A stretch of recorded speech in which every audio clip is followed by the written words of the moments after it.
Novel जाने इश्कम किस्त में 51। राइटर अरीज शाह। आधा घंटा होने वाला था उन दोनों को कमरे में गए हुए। वो अब तक वापस बाहर न आए थे जब दृश्य बाहर बैठी यही सोच रही थी कि न जाने अब क्या होगा। दादाजान अचानक यहाँ क्यों आए हैं? उनका यहाँ आने के पीछे कोई ना कोई मकसद तो ज़रूर होगा, कोई ना कोई वजह तो ज़रूर होगी। उसे ये बात समझ में नहीं आ रही थी, लेकिन न जाने क्यों उसे डर लग रहा था। पता नहीं दादाजान अब जरावर को और कौन सी सज़ा देने वाले थे। वो तो यही सोच रही थी कि अगर उसने जरावर को मुआफ़ कर दिया जिसका वो गुनहगार है, तो दादाजान उसे इतनी ज़्यादा सज़ा क्यों दे रहे हैं? वो उसका मुजरिम था, उसने उसके साथ गलत किया था, ज़बरदस्ती उसके साथ हुई थी। अगर वो खुद ही उसे मुआफ़ करके आगे बढ़ चुकी होती तो दादाजान ने इतनी बड़ी सज़ा क्यों सुनाई थी? जबकि दूसरी तरफ तो उसे कभी कभी जरावर की समझ नहीं आती थी। वो शख्स जो अपने घर वालों के बिना सांस तक नहीं ले सकता था, वो अचानक उन्हें छोड़कर इतना मुतमईन कैसे था? जब वो उन लोगों के बारे में उससे बात कर रही थी तो ज़रावर ने कहा था, छोड़ो इस टॉपिक को, चलो हम कोई रोमांटिक बात करते हैं, बल्कि रोमांटिक फ़िल्म देखते हैं। उसके बाद उसने एक बहुत ही वाहियात फ़िल्म लगाई थी जिसमें ज़रूरत से ज़्यादा ही रोमांटिक सीन थे, जिसे देखते हुए वो उसे बार बार घूर रही थी और उसकी घुरी ने उसके रोमांटिक मूड को ऑन कर दिया था। वो समझ चुका था कि जर्शे को ये सब कुछ बिल्कुल पसंद नहीं है, और वो भी तो उसे तंग करने की खातिर ही ये सब कुछ कर रहा था। वो बहुत मज़े से उसके चेहरे के एक्सप्रेशन नोट कर रहा था, जिस पर साफ लिखा था कि उसे इस तरह की फिल्में सख्त नापसंद है। लेकिन फिर भी उसने वो फिल्म हटाई नहीं थी। जब तक फिल्म ख़त्म ना हो जाए तब तक जरावर ने उसे खूब तंग किया था। और फिर जब दोपहर के खाने के वक्त वो घर वालों के बारे में बात कर रही थी, तब भी उसने यही कहा कि क्या इन रोमांटिक बातें लेकर बैठी हो, चलो कहीं बाहर चलते हैं। और फिर ज़बरदस्ती उसे अपने साथ बाहर ले गया था।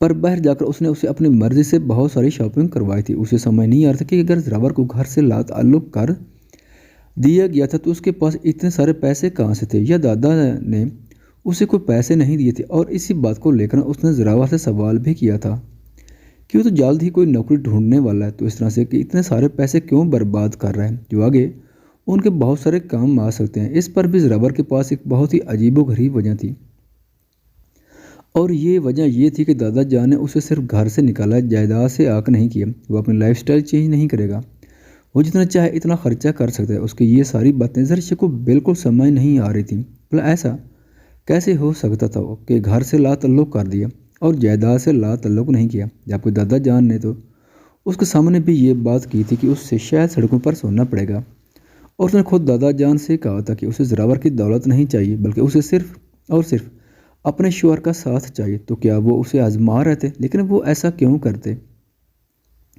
उसे समझ नहीं आ रहा था आखिर चल क्या रहा था। क्या सब कुछ ऐसा ही था जैसे नज़र आ रहा था, या उसके पीछे कुछ राज था जो वो देख नहीं पा रही थी? वो बाहर बैठी कब से उन्हें सब चीज़ों को सोच रही थी। जब दरवाज़ा खुला, दादाजान के चेहरे पर अब तक वही संजीदगी थी, जबकि जरावर भी चेहरे पर खामोशी लिए कमरे से बाहर निकला। दादाजान ने उसकी तरफ बढ़ते हुए उसके सर पे हाथ रखा और फिर उसे दुआएं देते हुए बाहर निकल गए। जरावर उन्हें दरवाजे तक छोड़ने के लिए बाहर तक गया था।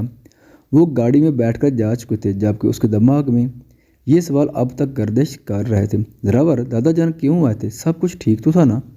वो इतनी देर आपसे क्या बातें कर रहे थे, और इसी कौन सी बात करनी थी जो वो मेरे सामने नहीं कर सकते थे? वो उठकर उसके करीब आकर उसे सवाल करने लगी थी।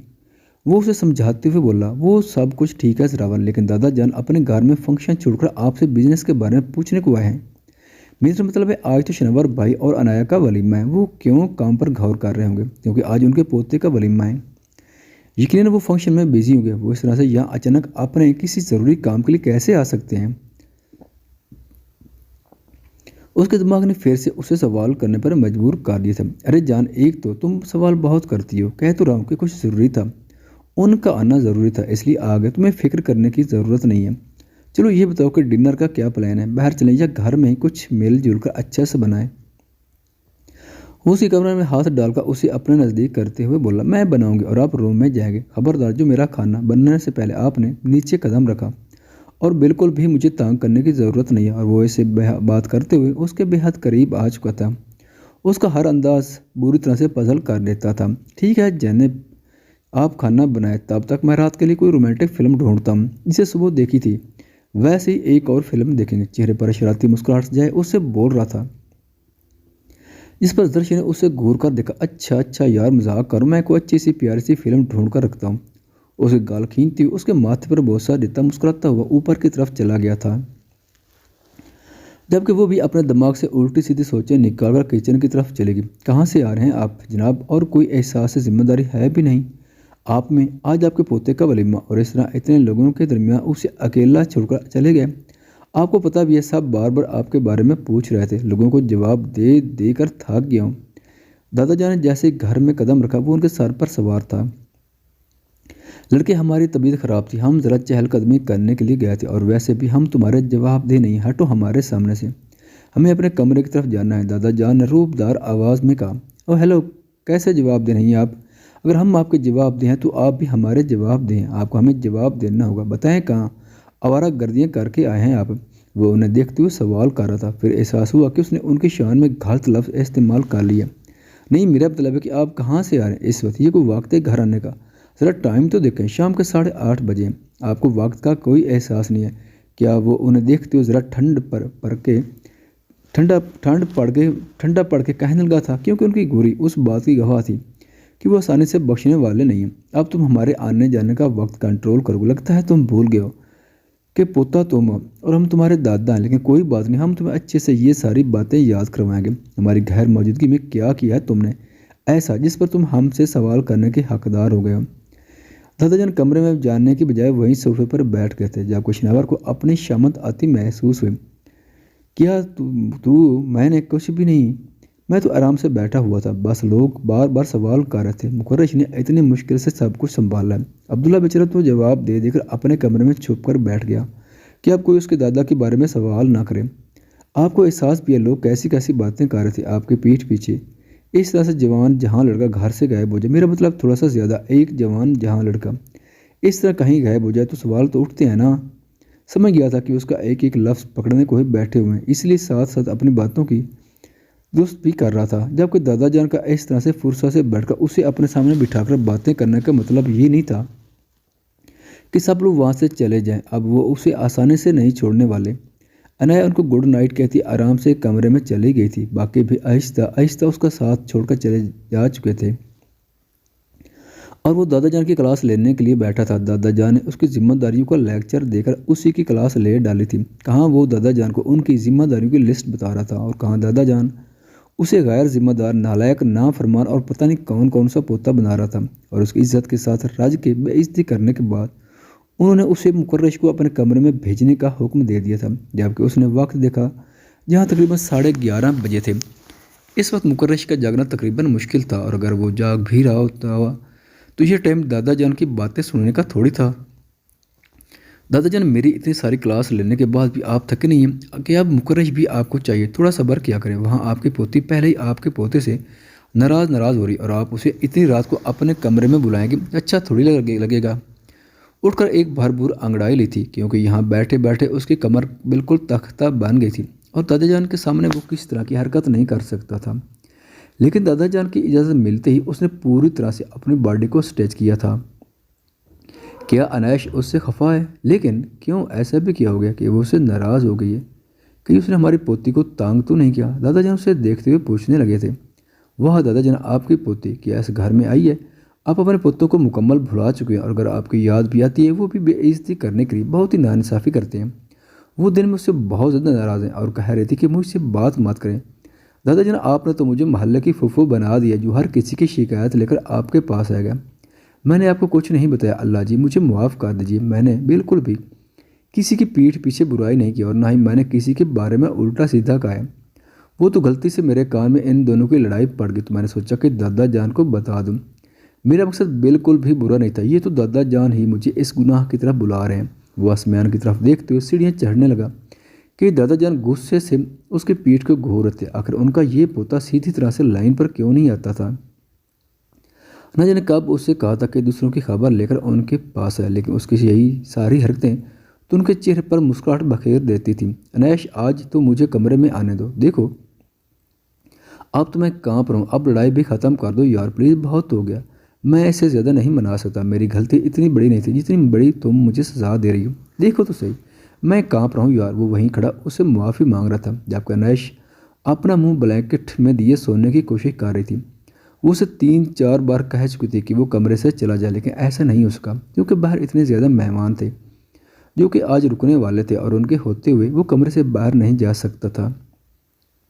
अब तक वो उससे नाराज़ थी और वो उसे मनाने की कोशिश में लगा हुआ था। देखिए, अगर आपको मैंने कमरे में रहने की इजाज़त दे दी है, इसका मतलब ये नहीं कि आप मेरे साथ बात करें। मैं आपसे बिल्कुल बात नहीं करना चाहती। इस तरह मुंह करके सो जाए। उसे ब्लैकेट के अंदर से आवाज़ सुनाई दी तो वह मुस्कुराता हुआ बेड पर लेट गया था। यार, एक दफ़ा माफ़ कर दो, कसम से मुझे बिल्कुल अंदाज़ा नहीं था कि तुम इन सब बातों को इतना सीरियस ले लोगे। यार, आज के ज़माने में कोई एक बीवी के साथ और बीवियाँ नहीं रख सकता। तुमने ना जाने कैसे सोच लिया कि मेरी 3-4 बीवियाँ होंगी। तुम खुद ही इस बात को लेकर इतनी ज़्यादा सीरियस हो गई थी कि मैंने तुम्हें मुनासिब वक्त पर बताने का सोचा। लेकिन बेवकूफ़ी की भी तो इंतहा होती है ना। तुमने कैसे सोच लिया कि मेरी 3-4 बीवियाँ होंगी और वो एक साथ एक हवेली में रहती होंगी। आज के ज़माने में क्या ऐसा मुमकिन है? नहीं ना, तुम भी ना, तो तुम्हारी सोच भी बहुत मासूम है। मैंने तुम्हें बताने का कई दफ़ा सोचा, लेकिन फिर कुछ ना कुछ ऐसा हो गया कि मैंने इस बात को टाल दिया। मेरी नज़र में ये बात इतनी अहमियत रखती ही नहीं थी कि मैं उसे तुम्हें बताना ज़रूरी समझता, और ना ही मुझे इस बात का अंदाज़ा था कि तुम इस बात को लेकर इस हद तक सीरियस हो चलो। बस अपनी लड़ाई माफ़, वो उसको अपनी लय में ले चुका था। वो जो कब से अंदर मुस्कुराते हुए उसकी बातें सुन रही थी, उसकी हरकत पर चेहरा बाहर निकल कर उसे घूरने लगी। उफ, ऐसे घूरते हुए क्या लगती हो? उसने हंसते हुए कहा तो ना चाहते हुए भी उसकी हंसी निकल गई, और उसकी हंसी निकलते ही वो और ज़्यादा फरी हो गया। हंसी तो फंसी, उसने उसे गुदगुदाते हुए कहा तो अनायास की प्यारी सी खिलखिलाहट पूरे कमरे में गूंजने लगी। उसको मुस्कुराते देख वो उसका माथा चूमते हुए बोला, उसे अपने साथ लगाता मजीद बातें बताने लगा, जब अचानक ही उसे याद कि इसे दादा जान के कमरे में जाना था। दादा जान के कमरे में जाना है मुझे, उनसे बहुत ज़रूरी बात करनी है। तुम सोना मत, मैं जल्दी वापस आ जाऊँगा। वो उसके करीब से उठते हुए कहने तो अनायास ने उसे देखा। वो भी जानना चाहती थी कि उस ड्राइवर के फ़ोन के बारे में क्या बात करना चाहता है। न जाने क्यों उसे इन सब चीज़ों में बहुत ज़्यादा इंटरेस्ट था। फिलहाल तो वो बस यही चाहती थी कि ड्राइवर घर वापस आ जाए, और उसे तो वो कल दोपहर का किस्सा बताने वाले थे जब मेहरबान शाह ने उसकी खातिर अपनी बीवी की बहुत सारी बेइज्जती की थी। लेकिन इस वक्त मुकर्रश को जाने की जल्दी थी तो उसने भी उसे नहीं रोका था, और वादा भी कर लिया था कि जब तक वो वापस नहीं आ जाता वो नहीं सोएगी, क्योंकि वो भी उसे बहुत कुछ बताना चाहती थी। दादा जान, सब कुछ ठीक है ना? उसे किसी चीज़ की ज़रूरत तो नहीं। वैसे तो मैंने हर चीज़ का इंतज़ाम करवा दिया था फार्म हाउस में, लेकिन फिर भी उसे पहली बार हवेली से दूर किया तो कुछ अजीब भी लग रहा है। वो कमरे में दाखिल होते हुए उनसे कहने लगा था। वो बेड पर लेटे किसी किताब का मुताला करते उसे देखकर उठकर बैठ गए। हमें तो लगा था कि तुम सो गए। हमने शिनावर से कहा था कि तुम्हें बुलाए, लेकिन उसने कहा कि तुम्हारी और अनैश की कोई लड़ाई चल रही है। क्या हुआ, सब कुछ ठीक तो है ना तुम दोनों में? वो परेशानी से पूछने लगे थे, जबकि उनके फिक्रमंद अंदाज पर वो मुस्कुरा दिया था। दादा जान मियाँ बीवी में छोटे मोटे झगड़े तो चलते ही रहते हैं। इतनी कोई बड़ी बात नहीं थी, बस छोटी सी बात पर मुझसे खफा हो गई थी, लेकिन मैंने उसे मना लिया। आप फिक्र ना करें। दादा जान भी उसकी मुकम्मल बात सुनकर कुछ हद तक रिलैक्स हो गए थे। उसे तंग मत किया करो, बहुत मासूम है हमारी पोती, उसे खुश रखा करो, वो उसे समझा रहे थे, जबकि वो खामोशी से उनकी बात सुनता मुस्कुरा रहा था। आप बेवफा हो गए दादा जान, जब से आपकी लाडली पोती आई है आपने तो मेरे बारे में सोचना ही छोड़ दिया। कहाँ मुझसे इतनी मोहब्बत किया करते थे और कहाँ अब आपको मेरी बिल्कुल परवाह ही नहीं है। बस पोती के ही होकर रह गए। आप वो शिकायत कर रहा था, जबकि दादा जान उसके अंदाज पर मुस्कुरा दिए। वो हमारी अकलौती पोती है, बेशक हम उससे बेइंतहा मोहब्बत करते हैं, लेकिन तुम भी हमें कम अजीज़ नहीं हो। हम बस यही चाहते कि हमारा ख़ानदान वापस मिल जाए। इसलिए तो हमने इतना बड़ा फ़ैसला किया है। शनावर को खुद से अलग कभी भी नहीं करते। हमारा पोता शनावर हमें अजीब किस्म के दलाइल दे रहा है, कैसा कि मुकर्रम और शनावर की गलती को एक बराबर कैसे करार दिया हमने, जबकि इन दोनों की गलतियों में ज़मीन आसमान का फ़र्क है। बेशक शनावर ने किसी की ज़िंदगी बर्बाद नहीं की, उसने मोहब्बत में यह कदम उठाया है। उसने अगर किसी के साथ कुछ गलत किया भी है तो उसी के साथ जिससे वो मोहब्बत करता है, और जैसे भी उसके साथ एक नई ज़िंदगी की शुरुआत करने को तैयार है। वो उसके साथ बहुत खुश है। हम आज ही देख कर आए। अगर वो खुद ही अपने शोहर को माफ़ करके आगे बढ़ चुकी है, हम उससे सज़ा देने वाले भला कौन हो सकते थे? लेकिन हमने फिर भी उसे सज़ा दी, अपने दिल पर पत्थर रखा। हमने तुम्हारी बात मानी। अगर आप इस मकसद में नाकाम रहे तो हम तुम्हें कभी माफ़ नहीं करेंगे।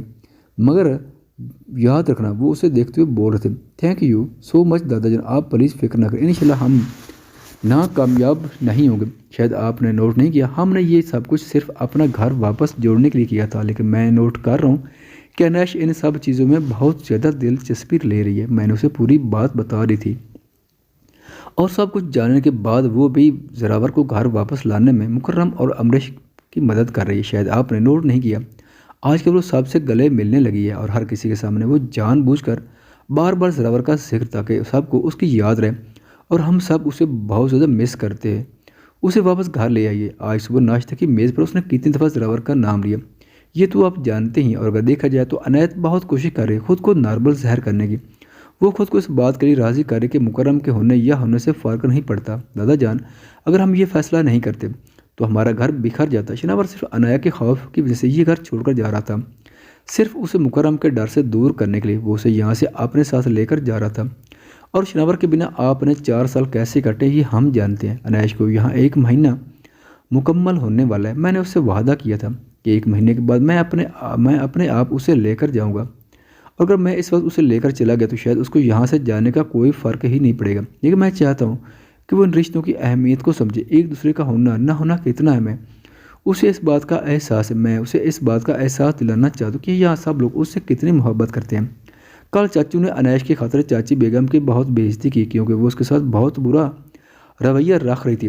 चाचू ने अपनी बेटी के साथ इस तरह के सलूक पर एक्शन लिया। उन्होंने चाची बेगम को इस बात का एहसास दिलाया कि उनकी बेटी उनके लिए कितनी अहम है। वो इस बात को लेकर काफ़ी मुतमईन लग रही थी। इस सब के बाद अनैश के दिल में चाचू के लिए एक नरम जज्बा तो ज़रूर जागा हुआ होगा।